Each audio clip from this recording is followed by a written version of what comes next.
very latest on the weather. Feeling somewhat decent out there, all things considered. All things considered, you know, it's late July. It could be a lot worse, and it will be worse by this afternoon. A heat advisory is in effect from 11 a.m. until 7 p.m. 95 will feel close to 110 degrees. That's if you miss the rain. Now, we do have a chance for a couple of storms today. That'll be during the daytime hours, and then as we head into tonight, we go dry again. Now, I don't think it's a washout today. Radar is quiet this morning here locally. We've got a couple showers out in the Gulf, a few showers still back out towards Lake Charles, but here in southeast Louisiana, no rain to watch out for. Now, as these isolated storms pop up today, they're slow movers, and so we'll need to watch for isolated street flooding, frequent lightning, gusty winds, just like we saw yesterday. The only difference today, I think the coverage of storms is going to be less, and so that's why the chance of rain is lower. So a very low risk for street flooding here.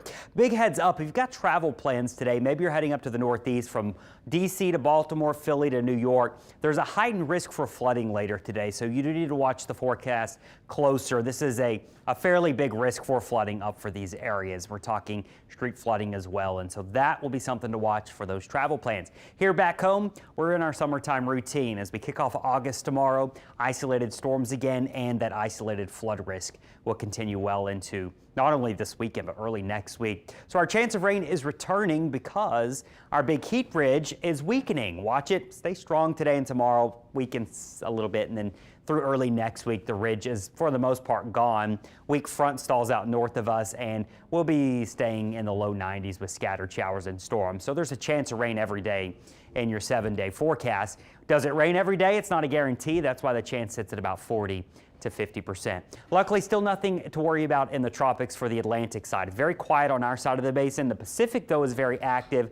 Does this eventually translate to the Atlantic? It is possible. It's a very hard thing to forecast, but there's signs that maybe the second, third week of August, we start to see some more activity. Now, we've been watching this tropical wave. Luckily, it is wrapped up in dry, dusty air, and there's just no clouds with it, and there's no showers and thunderstorms with it either, and so this is not going to develop into anything anytime soon.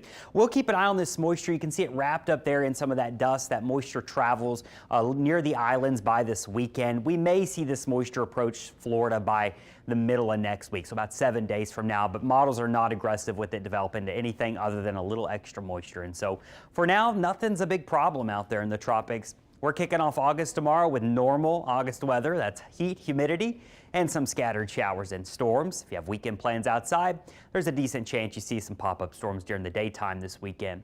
For our marine forecast, winds are going to be light and variable here when it's not storming, but if you do get a thunderstorm, please watch out for strong wind gusts over 40 knots. High tide is going to be this morning, and low tide will happen later on this afternoon.